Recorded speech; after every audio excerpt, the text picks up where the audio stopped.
Hi, I'm Dana Schwartz, and this is Rise or Die, the official companion podcast for Peacock's original series, Those About to Die.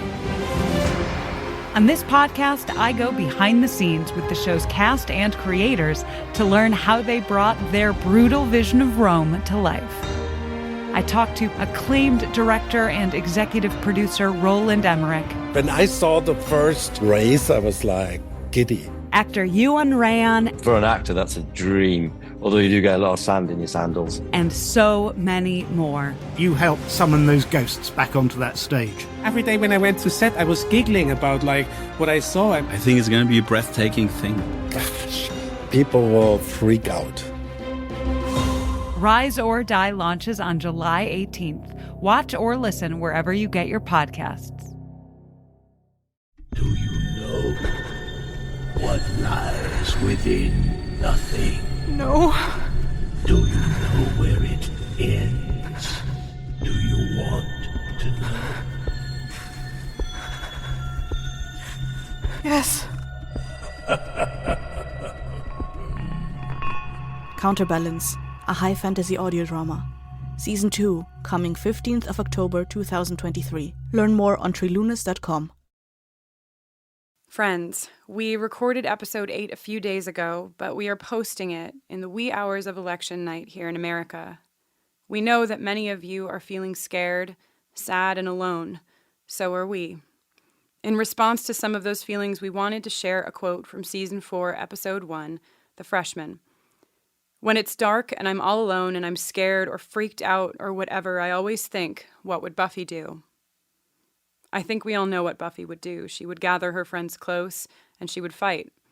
And we all know Buffy. We all know her friends. Together they never stop fighting. Together they hold each other up. And together, no matter how long it takes, they win. And so will we.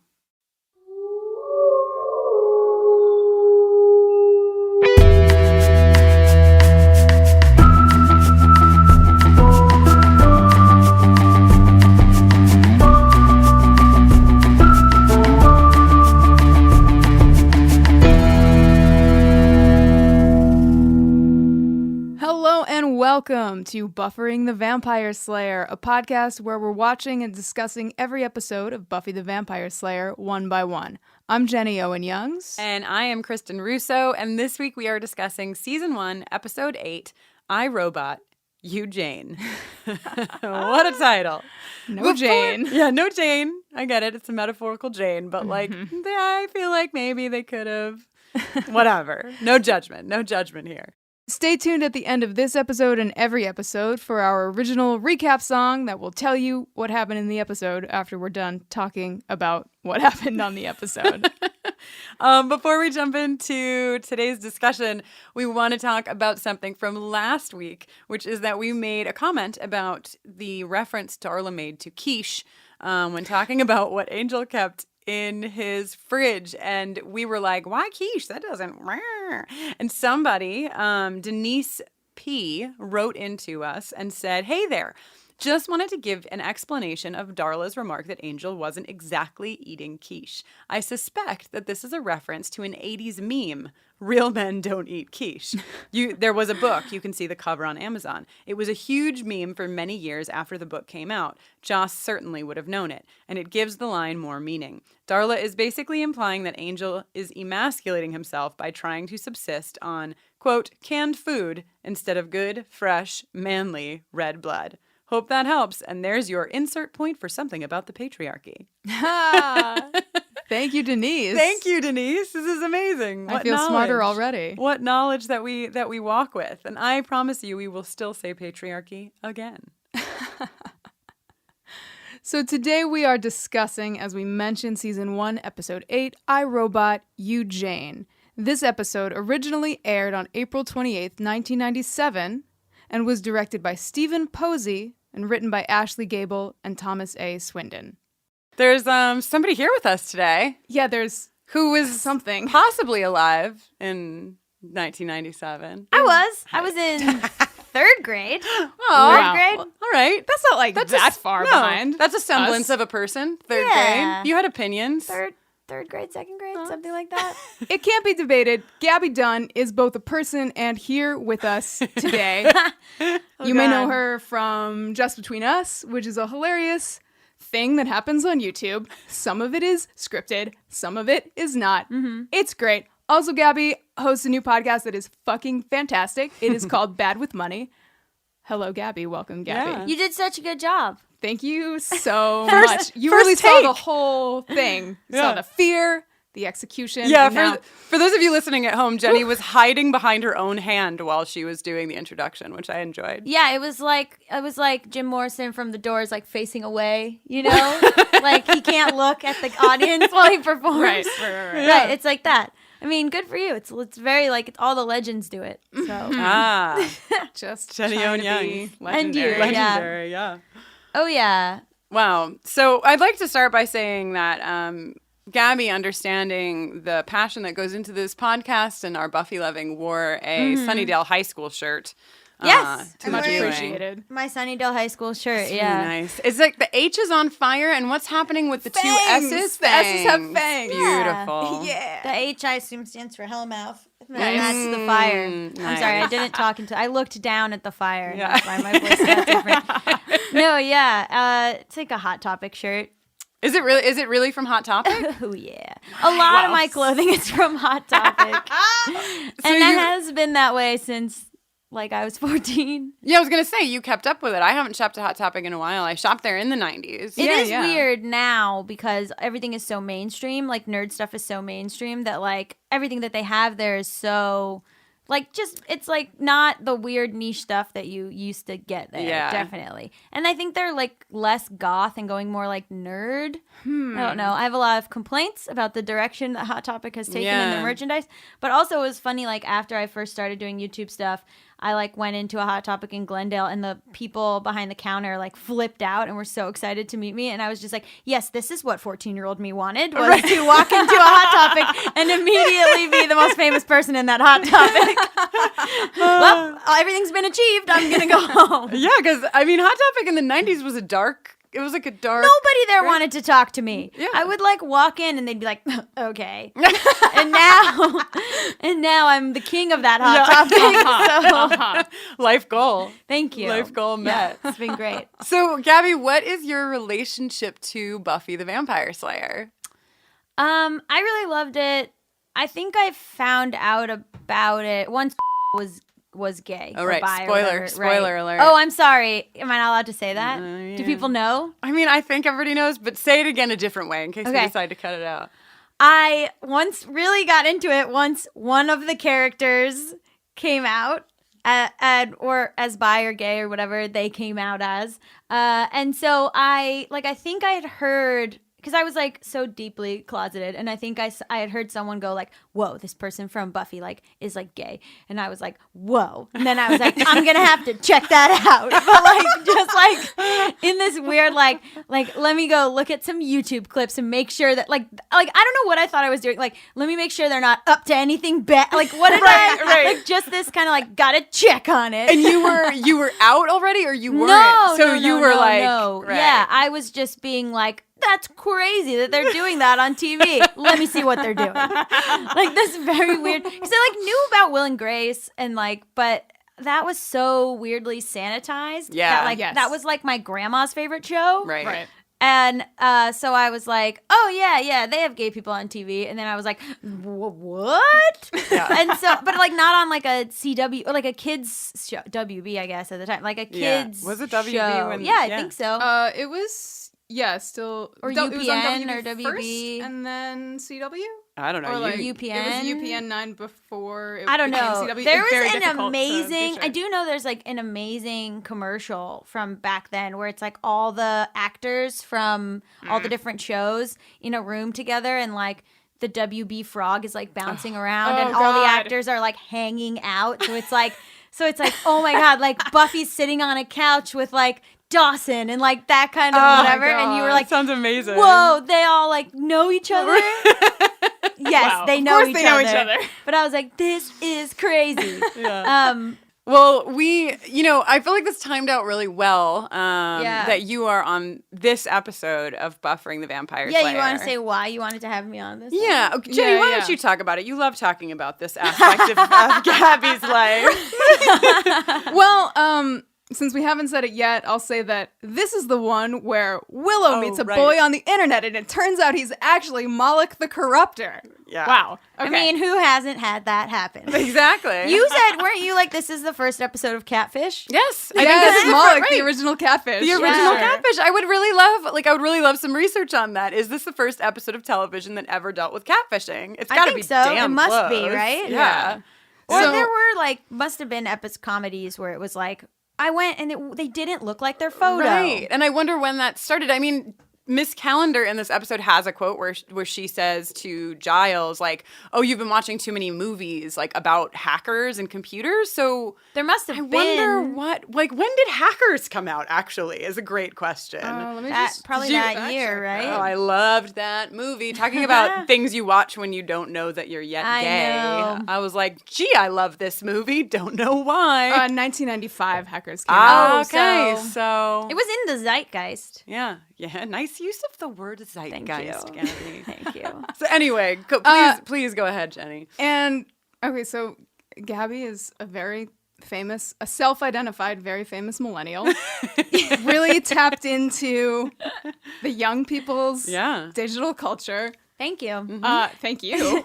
I didn't, Jenny had to remind me that I did this because I did not recall doing it at a social gathering where I was a little bit drunk, and I apparently danced up to you in a feather boa, said, "I'm a very famous millennial," and then danced away. Yes, it was a perfect moment. Deny that I did that, but also, wow. I wish you could remember it like I do. Yeah, it seems, just tuck it away in a little memory bank of that's a good one to keep forever.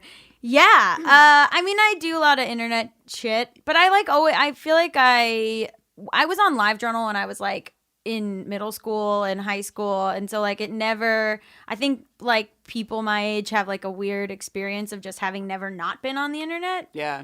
So the way that they were talking in this too about like what I was like, this is when Buffy's typing, and I was like, oh, this is the first time any of these actors had ever touched a computer. Yeah, totally. It's so Even weird. the And now you lab see teacher. Yeah, and now you see babies with iPhones. Oh yeah, every baby knows how to swipe and zoom. Mm-hmm.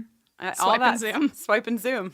Just that if this episode was today, one of the characters would have been named Swipe or Zoom instead of Swipe. Fritz. There was a video I saw of a baby with a magazine, and the baby was used to the iPad, so the baby kept trying to enlarge the photos of the magazine, and it wouldn't enlarge, and the baby was like, the fuck is this? So frustrated. Well, I mean, but you bring up a good point though. The difference between us, you, Gabby, and Jenny and I, generationally or whatever, the span of time between us is huge when it comes to talking about the internet. I know, because it's weird. we were basically on the Buffy path. They're sophomores in 1997. Right? I was a sophomore in 1995 to 6. So so this was totally weird, right? Yeah, the internet, I remember the internet happening and being like, what? And we had one computer in my basement where we could go on an AOL chat room. Yeah, well, we had that, but I was 9 when we had the AOL chat rooms. Yeah. And then I think I was just a troll. I think I just went into chat rooms, and I remember a friend of mine and I would just go into, we were 9, thought it was the funniest thing ever to go into chat rooms and just moo. Oh my God. Just be moo, and how long we could keep the O going and to take up the whole, so people would be I'm lonely in my town. And other people were like, yes, I hear you. The correct use of the internet. And then I would just come in and just be moo, and it would be the whole page. I was just a troll. Not a malicious troll, but just a troll. Right. Just having fun with some letters, pushing other letters and then off people the screen. people were like ASL, and me and my friend would be like, let's make up the weirdest one, 75 female Alaska. Somebody listening is like, oh, how dare you? I am 75 in Alaska. Oh yeah, it was. Oh, my girlfriend wasn't real. Right. Just so stupid.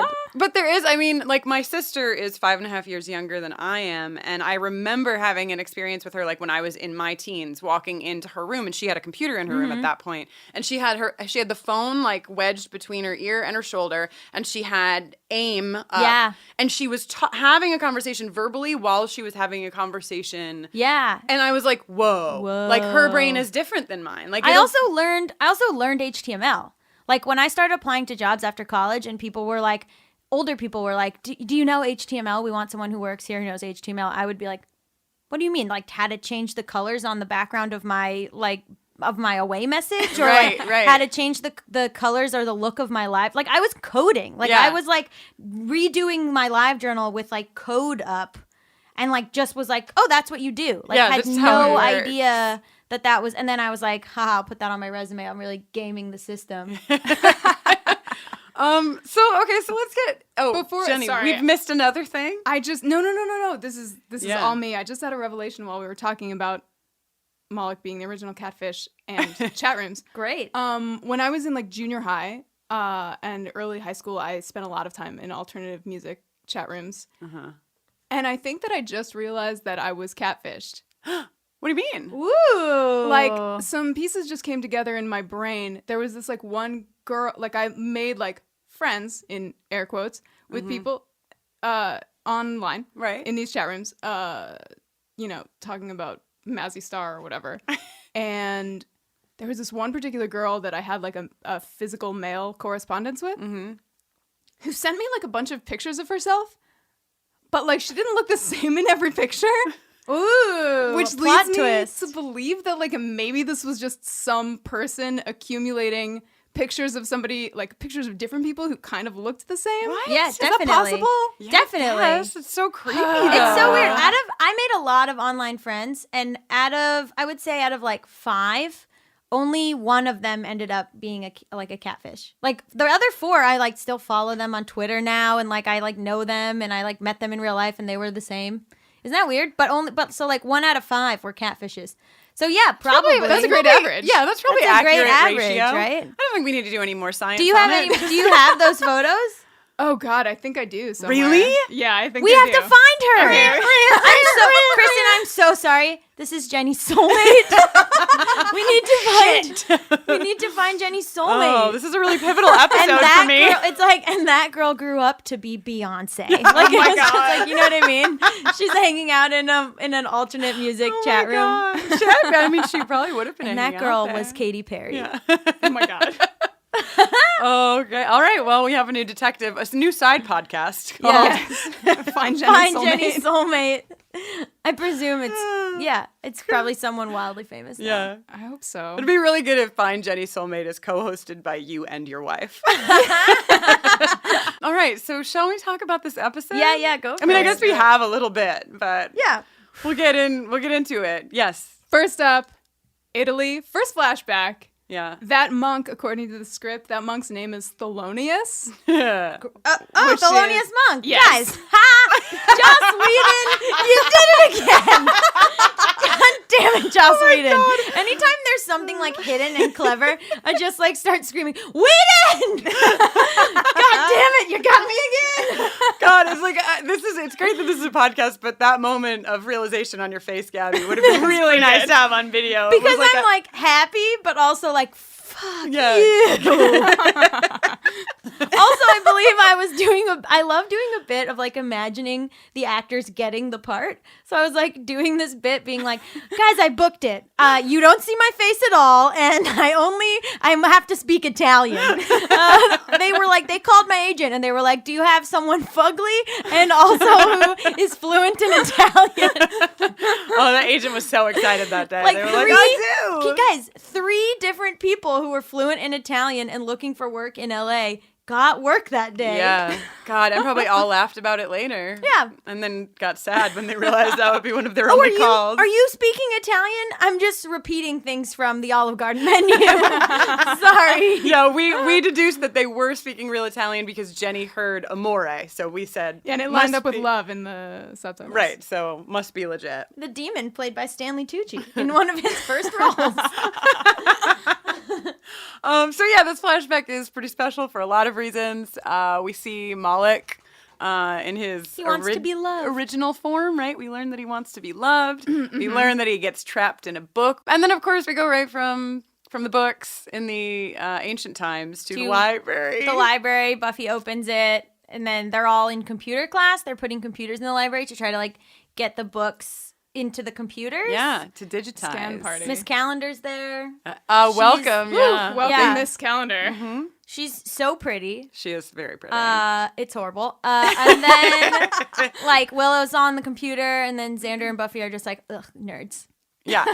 And then more and more, it stuck out then, but even sticks out now. Buffy is so hot, and Xander and Willow are so nerdy that it's like very much like, what is happening? Well, actually, we talked about this a little bit last week because I read this article. There was an article in the New York Times that came out like right around when this episode aired, that talked about how like Buffy's otherness drew her to befriend like some of the nerds in the high school. That like essentially Buffy, if she wasn't the Slayer, would have been Cordelia. Yeah, I think that's the point of the Cordelia character. Yeah, exactly. That's sort of like, you know how like Draco Malfoy is like, join my side at the beginning, and Harry Potter's like, no. Yeah. He could have very easily been Draco Malfoy. Exactly. Oh my God, because Willow is Hermione and Xander's totally Ron Weasley. Obviously. Oh yeah, 100%. Oh, it's not even, exactly. Does that make Giles Dumbledore?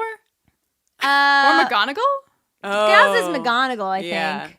But it's also like that, like when Hermione, I wrote like a whole thing when the book ended, when the Harry Potter series ended, and they were like, and then Hermione and Ron got married. I like did a series of tweets that ended up, there was like someone wrote a New York Times article about the ending of the book and like quoted my tweets in it, where I was just like, as if Hermione ends up with Ron. That is a queer lady living alone with a cat for sure. Like, what are you talking about? I was like, there's no world in which like Hermione, like men try to date Hermione, and Hermione goes, "Oh no, thank you," for the rest of her life. Like, for sure.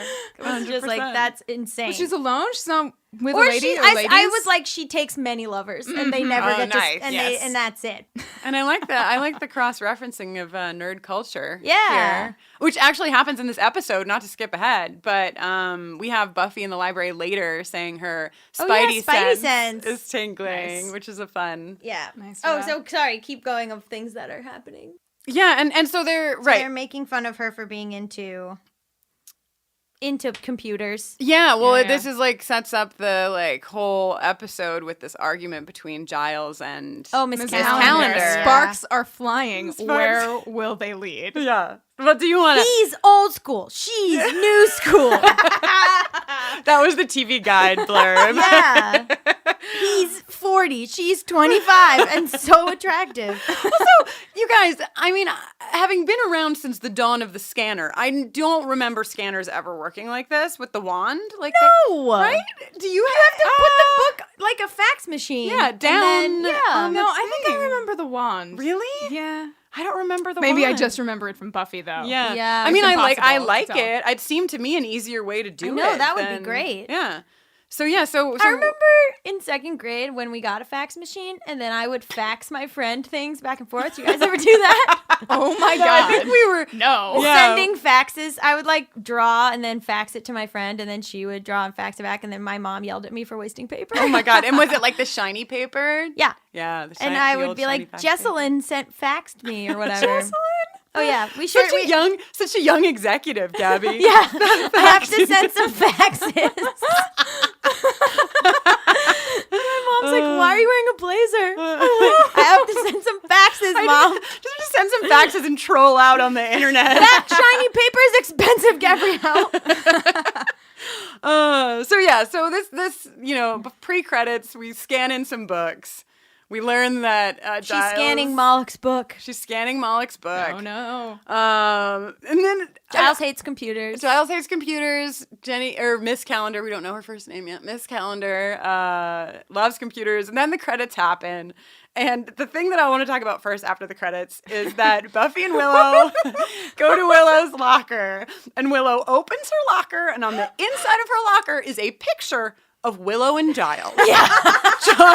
And no other friends. No. Hasn't she known Xander for years? They've known each other. each other since childhood. And she has no photos of her and Xander. Who made that decision? Who made that decision? An incredible set dresser. Right. Oh, Somebody we forgot brilliant. also Moloch types, where am I? Oh, Then yeah. it goes and then Right. Willow is like, whoa, someone's talking to me. And then she comes in and she's happy because she's been talking to Moloch on the phone. But also on the computer. But also, yeah, her locker was very sparse. Yeah, just like a couple little And not poster even, like- things and Like a photo of her and Giles that like maybe was taken like after Willow won the science fair. Like it was a very like staunch, it wasn't like a we're buds photo. right. Well, that would be inappropriate. And had to have been taken within the last. Any girl had a photo in her locker, only photo in her locker was of her and her male teacher, who she weirdly hangs out with all the time and whispers and has secrets with. Yeah. Nobody's looking into Yeah, that. I think there would be some investigation. Although, as we know about Sunnydale High School, they don't really investigate anything of any kind. Their ever. relationship was so inappropriate. I bet there's like so much fan fiction of her and Giles. I bet like people were like, that's what it's gonna be. Totally. And then it wasn't. Totally. So What a bummer. anyway, right. So Willow is super psyched here because she has a boyfriend. Yeah. Malcolm.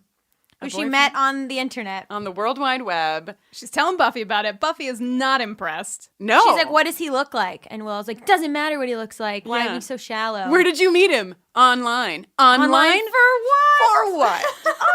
Some really good Incredible. late 90s internet jokes. And then instructs a sunglassed, becrimped Ms. Calendar. Crimped. Yeah. Gabby And then wrote some I wrote entrance Jenny's music. song for her. Yeah, do you which remember? Is just, yeah, it was like, cool teacher.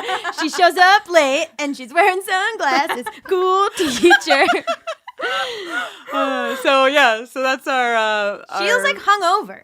She's like holding coffee with sunglasses on, like coming in late. Like that teacher showing is up putting late. on a movie. Like that teacher is hungover. She's the cool kid. She's the cool teacher in town. She was up late casting bones. And we, so catfishing really gets a discussion in this section. Like, Oh yeah. How do you know what he looks like? He could be anyone. right? Yeah. And later, like not much later, Xander is like, it could be an elderly Dutch woman. Yeah. Like, there's this whole conversation But about it's like how a PSA. Like all the dialogue is like a PSA. Yeah. Well, the computer will get you. Yeah. And will destroy the world. You can't trust who you're talking to on the World Wide Web. Which like is true. But Oh my also- God, there was so many like. My parents were like convinced that the people from the internet were like coming to our house to like kidnap me. Like it was like a big thing. It was like a whole like don't give anyone your name, don't give anyone your information. Yeah, because Almost we were just immediately. learning it. And now we're all on the computer being like, I don't know, here's my address, whatever.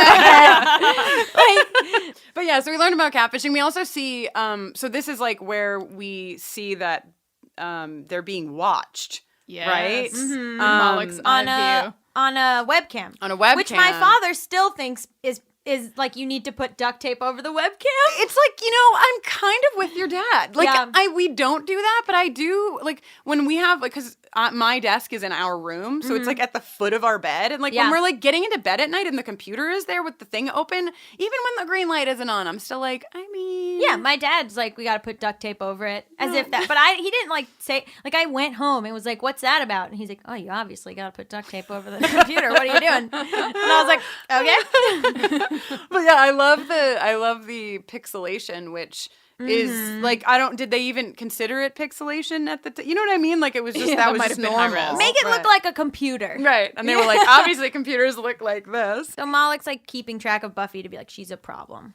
Yeah, keeping track, and also kind of like, oh, Jenny, what? Sorry, Jenny gasped. I'm so sorry. I was just thinking about how we see Fritz, which, by the way, his name, oh my God, Fritz. Oh my God. On the Fritz. Is all like, that's funny. Yeah. He's just like staring into the computer, programming or whatever he's doing, and Jenny Calendar is like, you've been clocking some crazy hours. Oh, yeah. Whatever, and he's like, new project, and he's all, dead, whatever.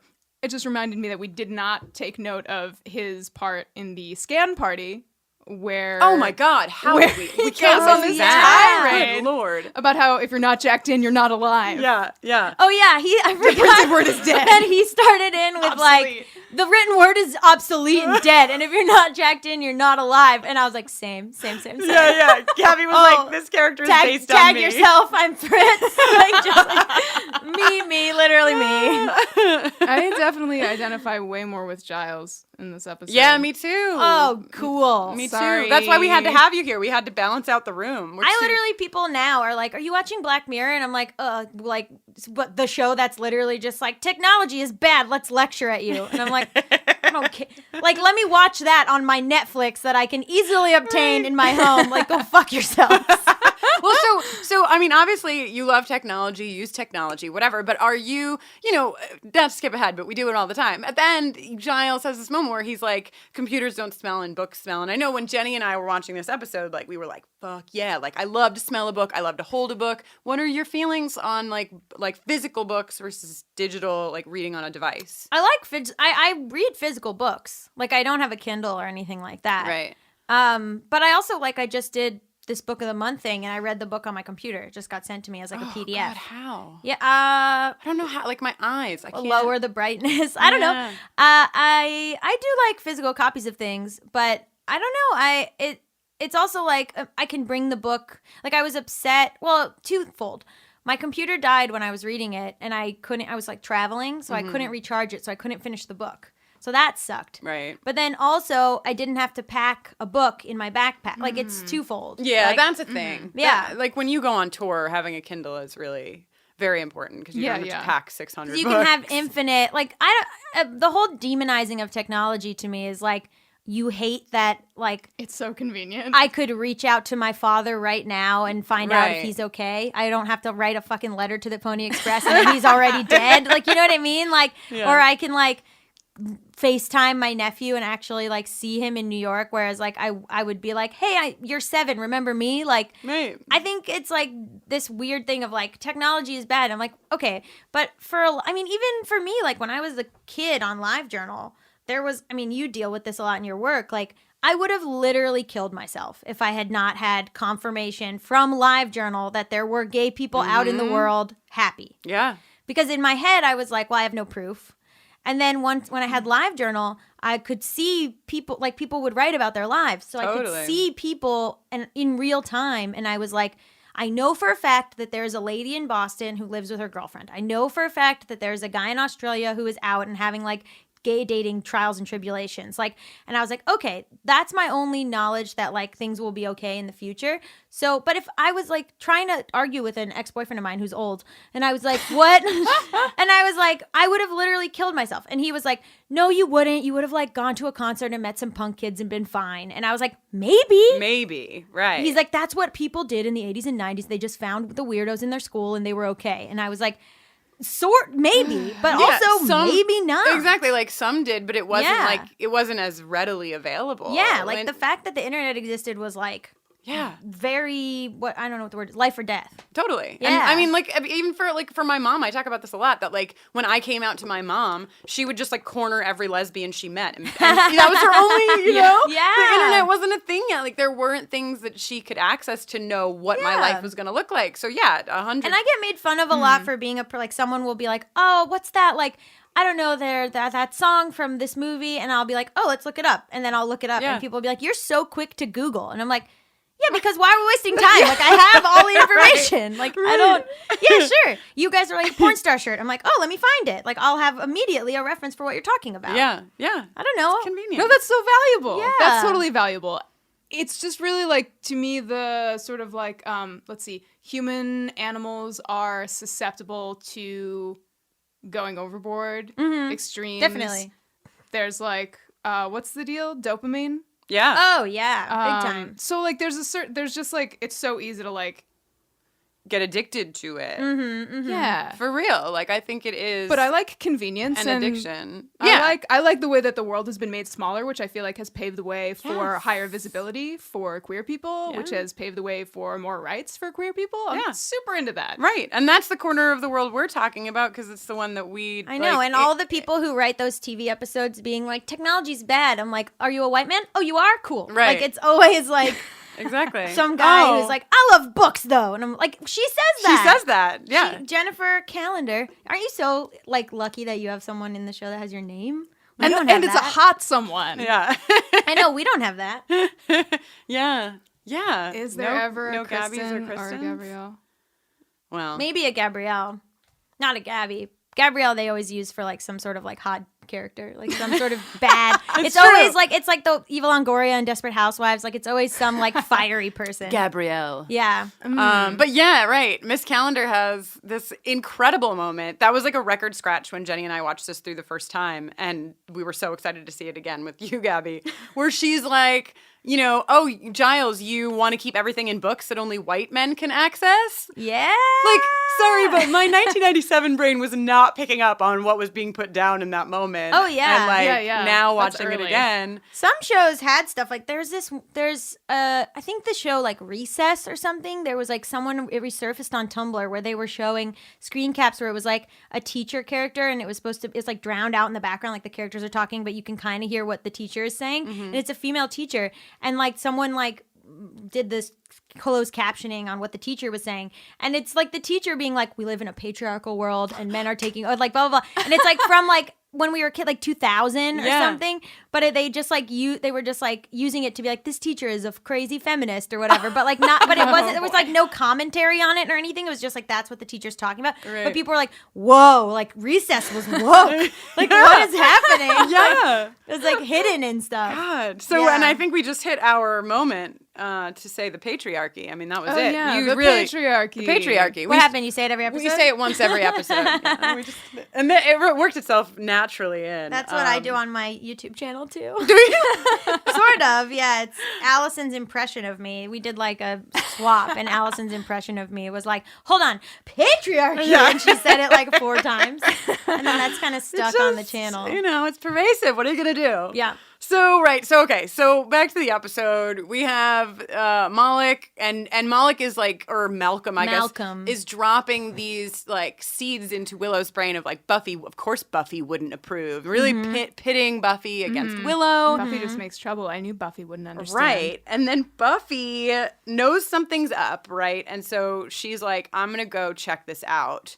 I'm going to follow. Who does she follow? She follows Dave. She follows Dave. Who, nice earring, Dave. Yeah, nice earring. And nice hairdo. Dave Yeah. was like She doing asks The Zach Morris. Yeah. Yeah. She asks Dave, like, is there any way to trace an E-letter? An E-letter. Oh my God, an E-letter. Yeah. And it is, I feel like it is almost sweet. You think that the episode might be just really sweet for a second. You think maybe Dave is Malcolm and this demon thing is a separate issue. Right. But no. I never thought Turns that. out, nope.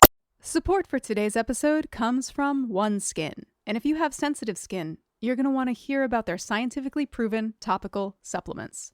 Free from over 1,500 chemicals and preservatives that can make skin red, irritated, or itchy, their products are safe for sensitive skin.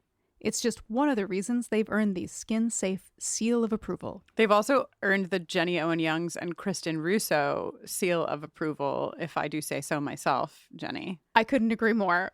I've been using OneSkin for a few months, and after a few weeks, I remember it like it was yesterday. I texted Kristen, and I was like, maybe she's born with it. I looked in the mirror that morning and was like, oh, things are happening, and I am happy. I have used 1 billion skin products, and I did not think that I was going to switch off of the skin like lotion, the moisturizer that I used, and the under eye cream that I use, because I have used them for a little while and I really like them, and I've switched completely, which is a pretty big deal. OneSkin is the world's first skin longevity company. By focusing on the cellular aspects of aging, OneSkin keeps your skin looking and acting younger for longer.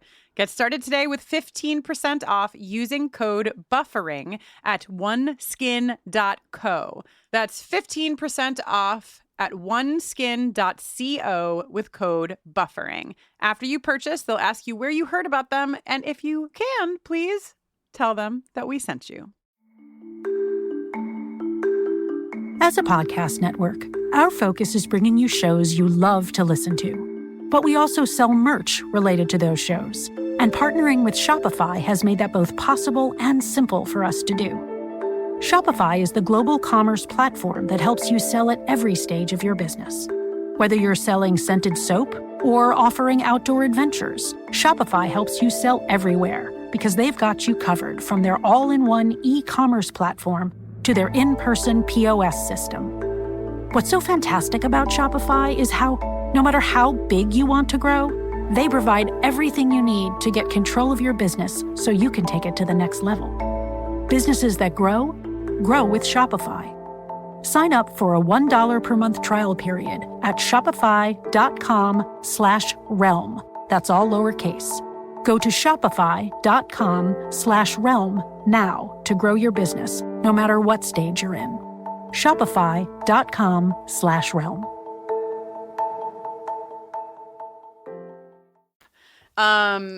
But luckily we do get to have Buffy follow Dave. Yeah, what's a good outfit for following somebody? I mean, I think you get a child's sunglasses. And then overcoat, trench coat. Yes. You know what? This might be a great moment for, actually, speaking of ridiculous clothing. Maybe this is a good moment for Kate to bring us the Buffy Fashion Watch. Yeah, come on, Kate. It's time for our friend Kate to give you the Buffy Fashion Update. Welcome back to Buffy Fashion Watch, and we have so much to talk about. This episode is the first extended introduction and really look at Jenny Calendar, one of my greatest inspirations, a true hope for the world. And in this episode, we really get to see what she's about, and what she's about is brown leather jackets. I think she wears one in basically every single scene with various different shirts. And she has a lot of 70s patterns going on. But what I really enjoy is in one of the lab scenes, she's got on it's a pretty basic sort of 70s patterned collared shirt like she does in a couple other scenes, but she also has crimped hair. I am a sucker for crimped hair. I will always point out crimped hair, and it is so good. I love everything about her. I love everything that she does. I love her dangles. What do they mean? Where do they go? I have no idea. Cordelia is conspicuously absent from this episode as well. What a tragedy. But we do get really, really on point fuzzy sweater Willow and thick tights Willow and long soft hair Willow. And I do want to point out that both she and Buffy at various different points in this episode wear scrunchies. Willow also wears a headband that matches her t-shirt, which is so adorable. And then there's a tangent that I'm going to get into here. So there's definitely a trend in the first season of Buffy where they wear these kind of cheap iron-on shirts. It's like a white tank top with a design ironed on or like embossed into it. And I think that was probably a production money-saving technique. But then I got into these cats, right? Okay, so Buffy wears this shirt and it's got this design with this winking cat on it. And everyone knows this winking cat. I mean, everyone who was near a sticker machine in the 90s, anyone who saw a skateboard between like 1989 and 2000 saw this sparkly winking cat. And I was like, okay, where does this thing come from? And I looked into it, and it is this design. So it was made by this guy, Greg Smith, as best as anyone can track it down. It was made by this guy, Greg Smith, in the 1970s, and he didn't copyright it. And it was part of a series of different winking animals, but the cat took off, and a whole bunch of people copied it and reproduced it without any kind of credit or probably even knowing where it came from. What I found really interesting is it was popularized by this brand Cosmic Debris, which is the same brand that makes Emily the Strange. So that was kind of interesting. And that's the original, really streamlined, kind of smooth version of the cat. But the cat that we see in this episode is more stylized. It has different edges. And basically what it is it's like a traced version that's a little chunkier. And I looked it up and I found that it's from this LA brand called Mantrap, which still makes shirts. They still exist on the internet. And they were basically made different because, I assume the owner was trying to avoid any kind of copyright problems, because I found an interview where she was like, oh yeah, it's a different cat. But it totally isn't. It's the same cat. So the moral of this story is that you should copyright everything that you ever draw. And it's really fascinating when you try and find out where things like that come from. Also, Buffy wears a crushed velour trench coat in this episode, and it is perfect. Until next time, I'll see you at the mall. That was our friend Kate. She gave you the Buffy Fashion Update. Kate, thank you so much for that beautiful fashion update. Indeed. Okay, so we're moving along then. We're Buffy tracks or whatever. Buffy detectives that CRD is this place that they're going and something's up. And so she goes back to the library to report this to Giles. And Xander. And Xander. Knows something for once. Right. And we cut to the scene where Willow is chatting with Malcolm, which I just want to shout out here. Because they're not just typing to each other. The computer is talking in this robotic voice. And Willow's talking back to it. Out loud, as she's typing, even though they're showing the typing anyway. Right, which is just a very funny thing, a very weird funny thing. I feel like they had it without that, and then an exec was like, put a voice in. Yeah, do something here. Yeah. We're just hearing clickety clacks for 2 minutes. People don't like to read. and then in the library we find out that the pages are blank. That's the big reveal. Oh my God. And we know, like, because I feel like as the viewer, you know what's happening in this episode well before the Scooby Gang figures it out. Yeah. But a lot of times we're kind of like with them, you know, like we're finding out as they're finding out. But this time we're like, you guys. Come on, like we're way ahead of you. We saw ancient Italy, like, at the beginning of the episode. And also Xander's like, oh yeah, I know what that industry's. I know what that is because my uncle was a janitor there, and then I was like, oh, I forgot that Xander's white trash. Yeah, Xander has we haven't learned much about Xander's background. Really? Xander being working class is like the only interesting thing about him. And this is like the first little, like probably if you're watching this for the first time, you barely notice that, but we do get into Xander's background more as the episodes progress. Yeah. And we also see, I'm skipping ahead, I'm sorry, but we do see Willow's room for the first time, Willow's house and Willow's room, which is a fun thing. But not to skip ahead because we're coming on to where they find that the pages are blank and where Dave tells Buffy, hey, Willow is looking for you. I wanted to talk about this scene in the locker room for a second because I fucking love it. It's like, I love like classic horror, and I've already talked about my love for Wes Craven on this podcast, and this whole scene is like super classic. Craven. Yes, between like the camera being down underneath the bench in the beginning and the like green tiles, and you hear the like the faucet squeak as it turns and the shower is on. It's just so good on all counts. Very Scream. Yeah, very Scream. I have something else to say about Scream when we get to the last shot of the episode. Oh. Yeah, so keep listening. For your Scream tidbits. But yeah, so I just wanted to talk about the horror. You all can talk about the actual it's great, scene. but it's also bonkers because she like goes in and walks in her boots to turn it off and is like, oh, there's a drought or whatever. Which like, whoa, relevant. Well, they're in Southern They are in California. California. That plot point would have worked anywhere else. She's looking for Willow. She turns it off.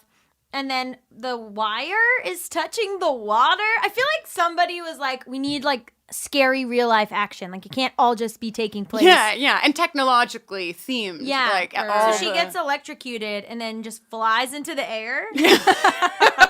Which she jumps, I think, at the same time. That's how I justified it. Was that she's the Slayer, one girl Gaby in all the rolled world. her eyes. Okay. You can't She hear also it. could jump Gaby really rolled her eyes. far. She's electrocuted, and then like Dave is her shoes are smoking. Sad. Yeah, her shoes are smoking. Yeah. Dave is sad that he did it and doesn't want to do it, and then she's like, I guess, electrocuted, and then they're like, Giles is like, oh man, if you weren't the Slayer, you would have died. Right. From the electrocution. Right. And then he gives Buffy a cup of tea, which I really like. And Buffy's like, how's my hair? How's my hair?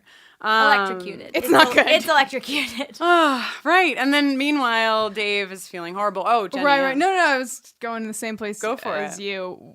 Dave's feeling horrible, is like, yo, Malcolm, I can't do this anymore. And then Moloch, once he realizes that like Dave is a lost cause, starts doing a Dave impression suicide note out loud. And then the voice change, the computer. Oh my god. Moloch is very powerful. I'm sorry. Mom and Dad. And then Fritz is revealed to be in the background wearing I feel like the outfit that would sort of become associated with like school violence for many years. The to trench come. coat? Long black leather trench coat. Totally. Okay, so that's like, and Neo from The Matrix and like that whole thing. Yeah. So I was saying earlier, he was like told the teacher, like Jenny was like, oh, you're gonna, like, you're doing a new project. That's so cool. And I'm gonna like it or whatever. And then he's like, you'll die. Which, like, I was like, this is 1997, so students could say that in school without immediately being arrested because, like, it was pre-Columbine. Yes. Right. So, like, that if a kid even like remotely said that, they would like a security guard would be there immediately. Yeah. And I wonder too, like as we get, because was Columbine 99? Because like the series will. I wonder if we'll see a shift at all in how like some of the school violence stuff is handled in the series. Yeah. Did Buffy ever do a school shooting episode? I don't know. Can't say for sure. Jenny We're knows. still in season 1. Yeah, right. I guess we'll find out. Because every show kind of did like after that, I think. But I also have so many theories that I've talked about on other TV podcasts about TV changing after 9/11 too. So like, I don't know. Yeah. I mean, you guys will get to experience all of it. Yeah, we'll get to live So through many it one shifts. episode at a time. Some tumultuous times in our nation's history. Yes. I want to remember because we like didn't really forget to do the sexual tension award last episode, but Gabby, the last episode was Angel, and the whole episode was just sexual tension from dawn till dusk. Indeed. Whoa, good way to put that. But yeah, so sexual tension. I have 3 in the running. Oh, who are your nominees? My nominees are Malcolm and Willow. Okay. Great. Malcolm and Fritz. Yes. Great. And Giles and Miss Calendar. Yeah. Those were the 3 that stuck out to me. I feel like Willow and Malcolm have the least sexual tension of those 3 pairings. I guess it's fine, but I'm not a fan of the we're gonna frame it as though they hate each other and then they really love each other. Yeah. But she's not put upon. He's put upon. So I guess I'm fine with it. But a lot of times in those situations, it's like the guy's a bad boy rogue and the girl is that uptight like career woman. Yeah. She needs to relax. And then she just does what he wants and then that's compromise and then they're together. Yeah. And I'm like, that's weird. And so this is actually they're flipping flipped it. They gender reversed it. Yeah. I also hate like a girl being like, fuck off to a dude in a movie and then later it's like she just likes him. And right. Like, sometimes when a lady says fuck off, Wait, what are you supposed to say to somebody you like, though? If not fuck off. Right.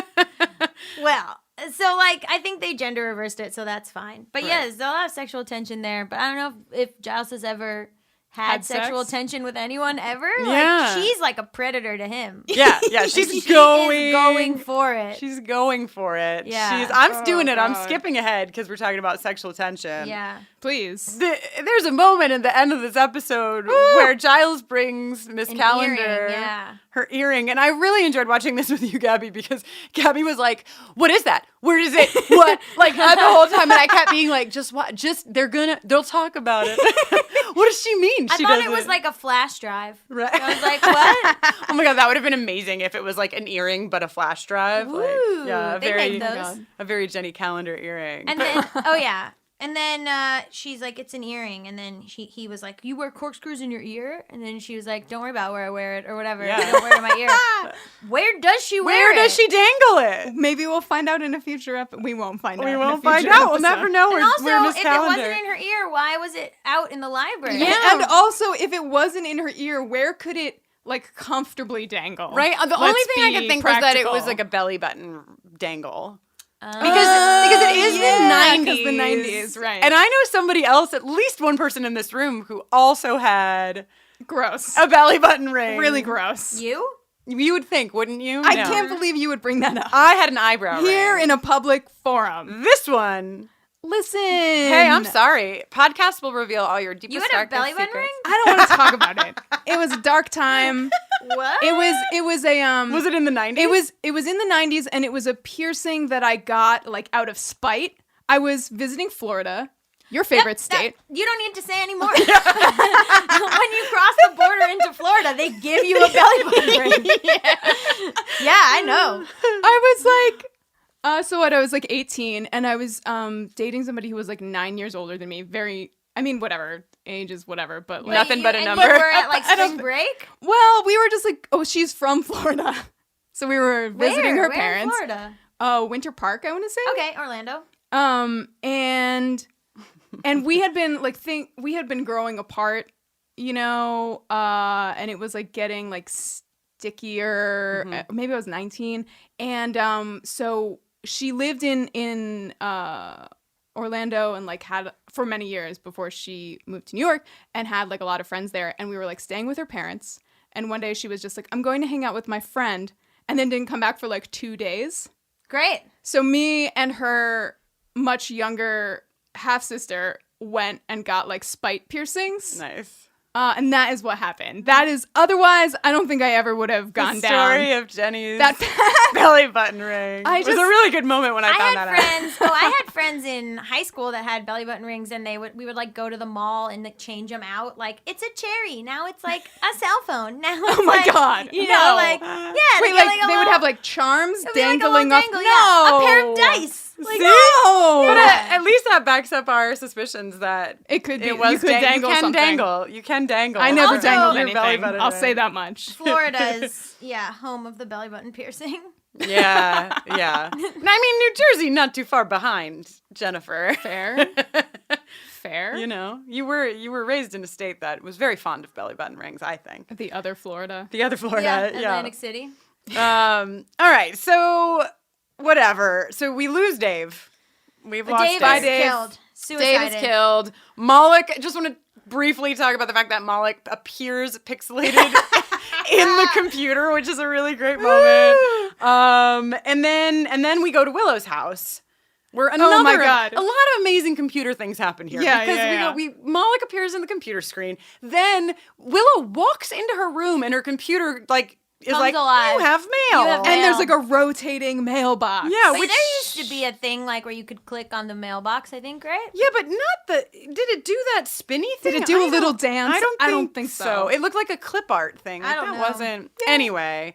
She clicks it. He's like, we need to meet now. She's like, no thanks. And then chloroform party. Fritz takes her. This is kind of a rough episode for I don't know, chloroform, forced fake suicide. There's just a lot of, I guess there's a lot. But it's like a person carrying out stuff on behalf of a demon, which I don't think we've seen yet. I think we've only seen vampires and witches and stuff. And we have another vampireless episode. Episode. Yeah. But I feel like I feel like I read something about there being very few. They must all happen in the first season or something, because it said that the vampireless ones had the lowest ratings of all the That makes sense. There's vampires in the title. Yeah, you really gotta live up. Yeah, it's like you're trying to give the people what they want. Why you tune in, you're like, this isn't about vampires at all. Click. Gone. But yeah, so Willow gets chloroformed, taken away. Sweet Wikipedia note in the next scene where Giles is listening to the radio, and there's a radio announcer talking about a whole bunch of chaos that's occurring around the globe, we assume caused by Moloch being because he could launch the nuclear codes and he could fuck with the economy and all the things that we were afraid of in 1997. Right. That radio announcer voice belongs to Joss Whedon, which is a lovely detail. Yeah, and uncredited, right? Uncredited. Yeah, it's fun little trivia piece. So oh no, what happened? No, now it's time for Giles and Ms. Calendar to have a come to Jesus talk. Yeah. About how there's a demon on the internet. Oh yeah. So he goes and is like, I don't know how to explain this to you, but he's like, there's a demon on the internet, and she Han Solos him with, I know. And then he's like, whoa, what? But I thought you were just a normal lady in the Hell House. And then she's like, no, I'm like something. And then he's like, you're a witch? And then she's like, we prefer techno-pagan. Yeah. And then I was like, tag yourself. I'm the techno-pagan. Same. Yep. What did you, when you first got here today, you remember that she had a term for herself, but you thought it was Cyber witch. Which is not too far off, but she actually says she doesn't have the powers of a witch. Yeah. she clarifies. She's not a witch, she just believes in, she's just like a religious techno-pagan. Which is literally, high school me would have been like, that's what I am. That's, yup. Fill in your identity here, techno-pagan. Yeah. Yes, absolutely. I was just I have a story that I tell on storytelling shows about trying to do witchcraft on people that I had crushes on in middle school. You were a witch too in middle school? Oh yeah. Witches unite. Big time. Wait, were you doing witchcraft on them to make them like you, or witchcraft on them to No, to make them like me. Vengeful. Okay. Yeah, to make them like me. Nice. But did then it work? The short form, the short form version is there was a kid I had a crush on. The story that I tell is a long story, but the short version is I had a crush on this kid in middle school, I did a love spell on him, and then I was like, I guess it didn't work. And then when I was a senior in high school, I saw him again after I hadn't seen him in like years because he switched schools for high school, and then we had sex. So it worked. The love spell was real. Yeah, so you were just waited until. Wait, so was it a love spell or a sex spell?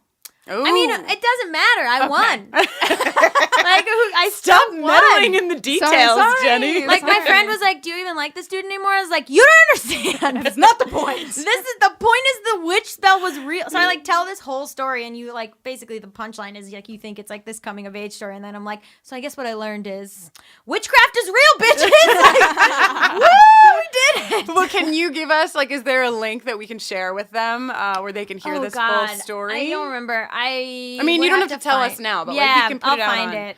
It's like either written or I've told it on like some storytelling shows. All right. Well, but if we find it, we'll at Buffer and Cast on Twitter, we'll share and then that it's so you can. Really funny because that guy is like married and lives in North Carolina and whatever, and I'm like, should I like message him and be like, hey, so to you in your mind, you're like, I was friends with this girl in middle school and then I like ran into her again in high school and we had sex. Weird. And I'm like, sir, there is so much more.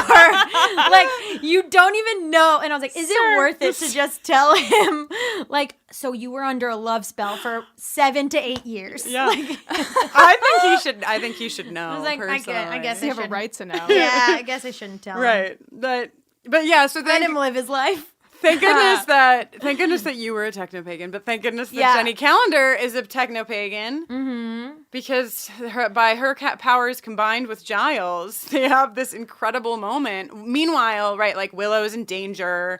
There's this whole eerily lit. I really like that too. This was another like horror movie kind of thing for me with the computers being lit up in red. Yeah, and, nice. Super spooky. Also, how great is it that like Willow is talking to Moloch the robot once he like reveals himself in his robot form and is not like, this is crazy or like, I'm not going to answer your questions, but is like, I don't love you and I will never love you. Right. They make it like a real breakup, which is funny. Yeah. But also I was saying like, how funny that he's like, I need a robot form. And they're like, great. And he's like, I need it to look exactly like my demon form. And they're like, cool. What function will the horns have? None. Purely aesthetic. I feel naked if I do not have my horns. Yeah, Yes. maybe he was getting a little like, dysphoria without his true form. He He's needed... Like, okay, chill. Are the horns like made of metal or like do they have wires in them? Yeah, they went all out. He just draws like, it needs to look like this. And they're like, okay. A lot of this is like just like purely ornamental for show. Yeah. Like it's not like, like your actual form would look. No. It needs to look. Yeah, needs to look exactly how I looked. And very like Iron Man prototype-ish too. Yeah. There's a little bit of Iron Man happening in the facial structure. Yeah, the eye shape and stuff. Yeah.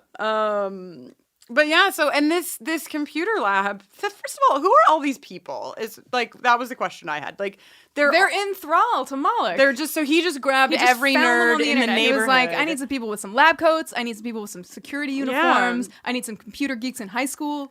Right. And got them together to make him out of robot. Got them together to give him a corporeal form. And then there you go. And then something really fun about the computer lab is that part of their security system is like a gas that comes out. Is that fun or something else? Well, right. I mean, ironically fun, sarcastically fun, but like it's a pretty intense system that they have to guard their... it's all makes they're no not sense. Fucking around. And that he's like, everyone can give me power, but Willow gave me like true form. Right. It's like, what is your plan? Marry her? Right. Like, and would he? Because like what would have happened if Willow was like, I do love you? Because that also could have been a tactic of hers. I feel like it would have been like a Lenny of Mice and Men situation. Just hugs her so hard he kills her. Yeah.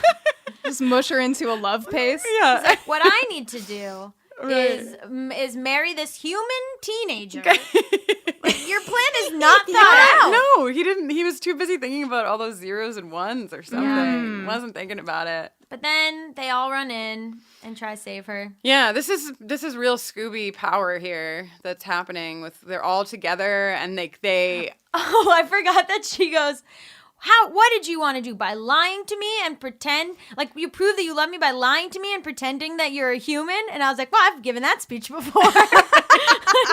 Oh, damn. Yikes. Yeah. Pulled some lines from this one, Gaby. She's like, at me next time. Yeah. But yes, I mean, whatever. We've all watched the episode. We know what happens. Yeah. There's a spell that's being cast. Oh, yeah. In between Giles and Miss Calendar, which, by the way, like, it really would have helped if Miss Calendar had a little, like, QWERTY training here. Do you remember QWERTY?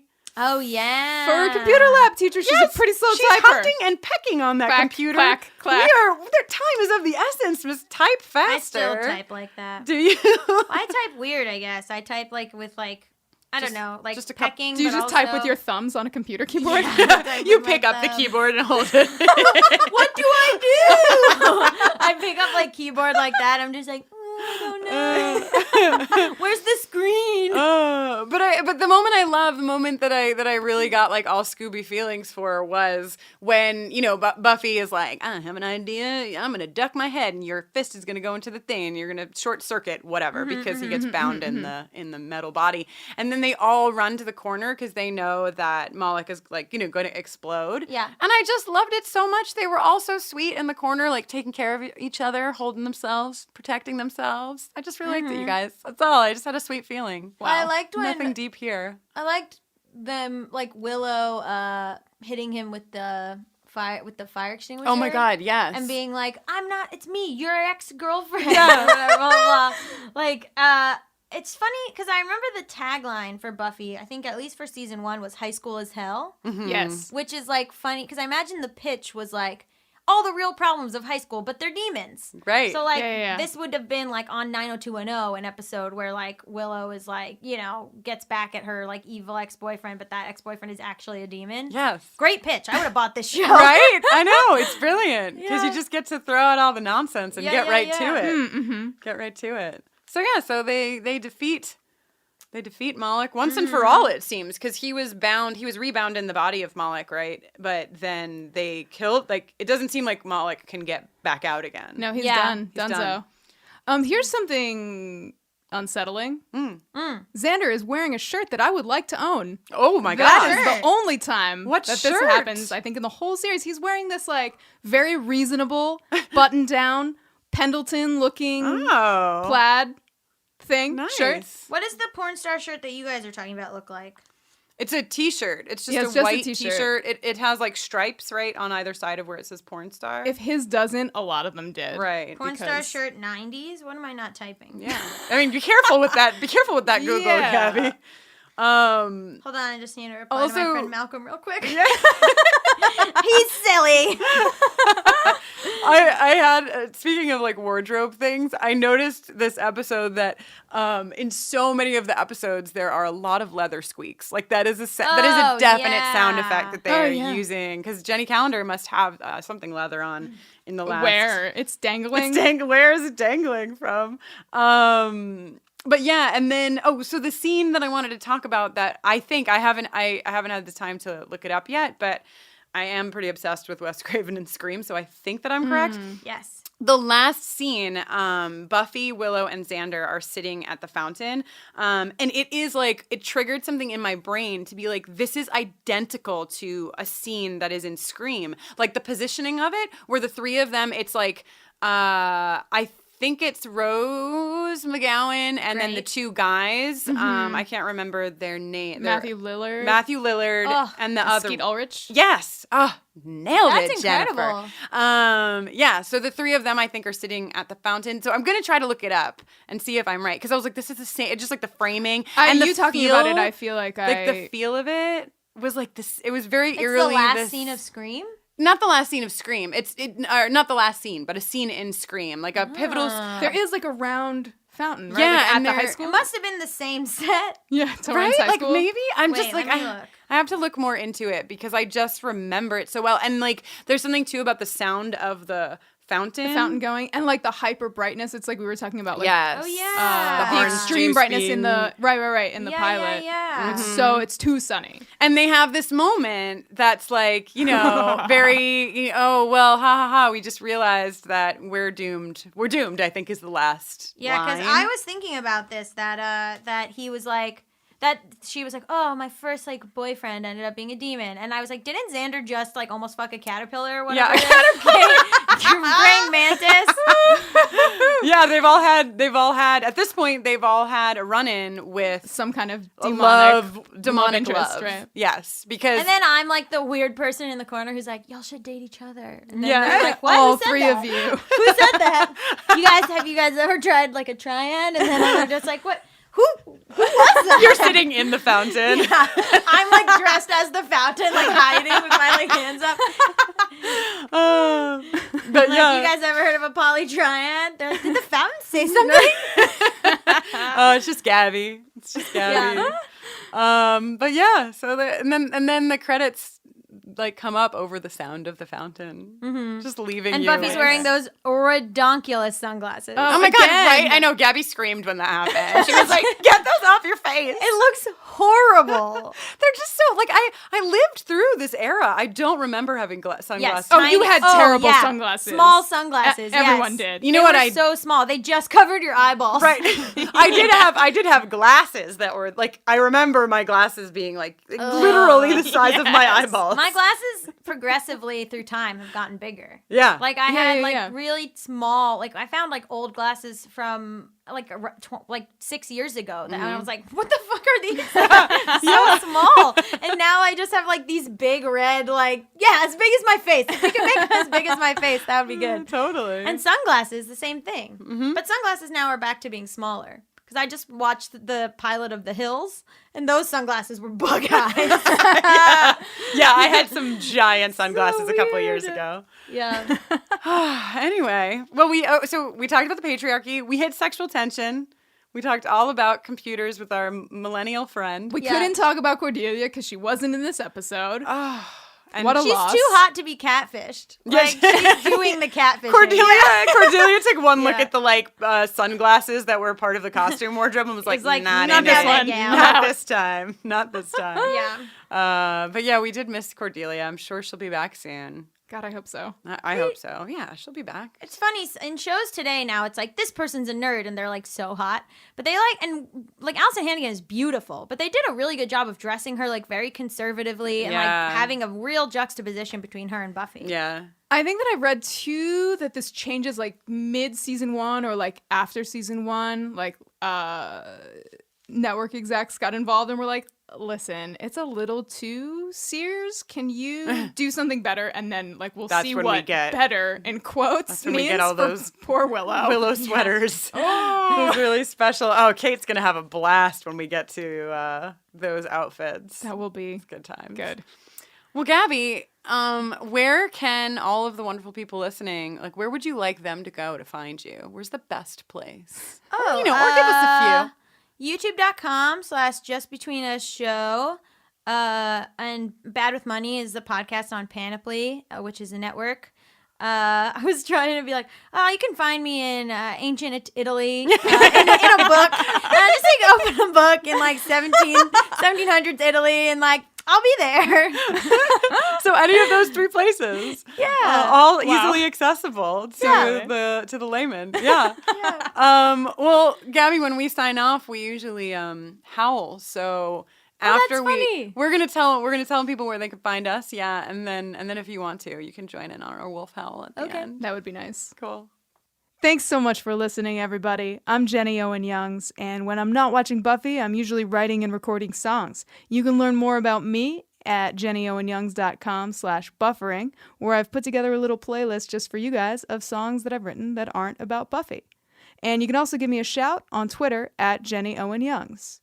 I'm Kristen Russo, and you can find my personal chatter and feminist rants over on Twitter at Kristen Noeline, KristinnNoeline. When I'm not podcasting, I work to bring advice, resources, and laughter to LGBTQ young people and their families over at everyoneisgay.com and mykidisgay.com. Buffering the Vampire Slayer is on Twitter at BufferingCast and on Facebook at facebook.com/BufferingCast. You can email us at bufferingthevampireslayer@gmail.com. And oh, how you have been doing that. Thank you. We have so many awesome notes. If it's taking us a minute to get back, don't worry, we're getting there. It is so great to hear from you all. And I want to just say there are 3 awesome ways that you can support us. 1, you can support us with your dollars over at bufferingthevampireslayer.com and clicking on donate.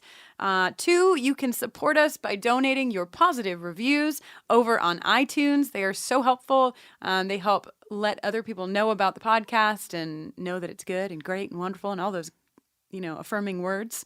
And number 3, you can tell people about our show. You can say, you know what? What you need is to listen to Buffering the Vampire Slayer. It will make your life complete. All right. Wow. You have to say it. I know. Okay. Wow, this has been so special. Until next time. We howled. Nice. And then I want the theme song to start.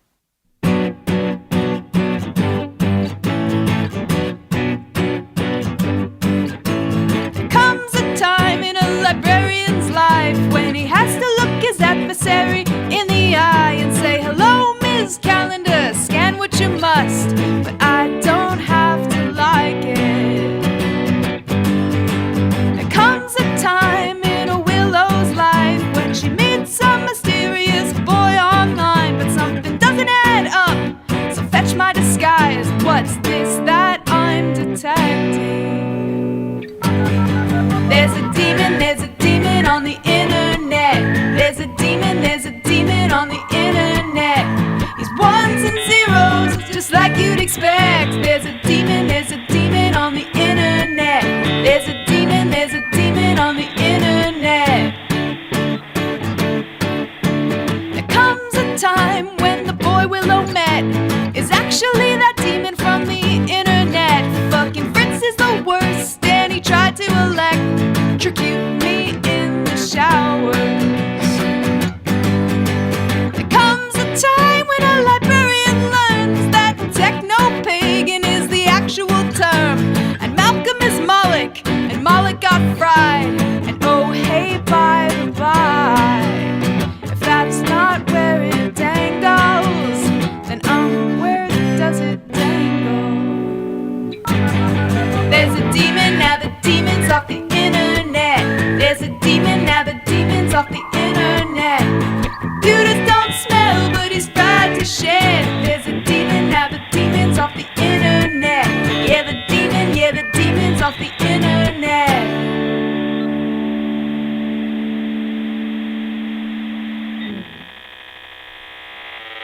Dana Schwartz, and this is Rise or Die, the official companion podcast for Peacock's original series, Those About to Die. On this podcast, I go behind the scenes with the show's cast and creators to learn how they brought their brutal vision of Rome to life. Gosh, people will freak out. Rise or Die launches on July 18th. Watch or listen wherever you get your podcasts. Hi, I'm Jennifer, a co-founder of the Go Kid Go network. At Go Kid Go, putting kids first is at the heart of every show that we produce. That's why we're so excited to introduce a brand new show to our network called The Search for the Silver Lining, a fantasy adventure series about a spirited young girl named Isla who time travels to the mythical land of Camelot. During her journey, Isla meets new friends, including King Arthur and his Knights of the Round Table, and learns valuable life lessons with every quest, sword fight, and dragon ride. Positive and uplifting stories remind us all about the importance of kindness, friendship, honesty, and positivity. Join me and an all-star cast of actors including Liam Neeson, Emily Blunt, Kristen Bell, Chris Hemsworth, among many others, in welcoming the Search for the Silver Lining podcast to the Go Kid Go network by listening today. Look for the Search for the Silver Lining on Spotify, Apple, or wherever you get your podcasts.